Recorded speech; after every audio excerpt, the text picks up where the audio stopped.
தடை நியூஸ் நேயர்களே வணக்கம். கள்ளக்குறிச்சி நாடாளுமன்ற தொகுதியில் அதிமுக சார்பில் போட்டியிடும் குமரகுரு அவர்களும் திமுக சார்பில் போட்டியிடும் மலையரசன் அவர்களும் பாஜக பாமக கூட்டணி சார்பில் போட்டியிடும் பாமக வேட்பாளர் தேவதாஸ் உடையார் அவர்களும் களத்திலே ஜரூராக தேர்தல் பணியாற்றி வருகின்றனர்.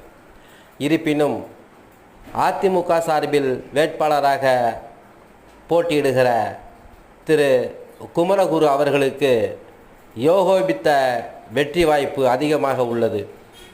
அனைத்து தரப்பு மக்களும் அவரை ஆதரிப்பதால், அவர் அன்பை பாசத்தை ஆதரிப்பதால், அவர்களுடைய அடக்கத்தை ஆதரிப்பதால் மீனவ சமுதாயம், பிள்ளைமார், கோனார், ரெட்டியார், முதலியார் சமுதாய மக்களினுடைய ஒட்டுமொத்த ஆதரவு பெற்ற குமரகுரு வெற்றி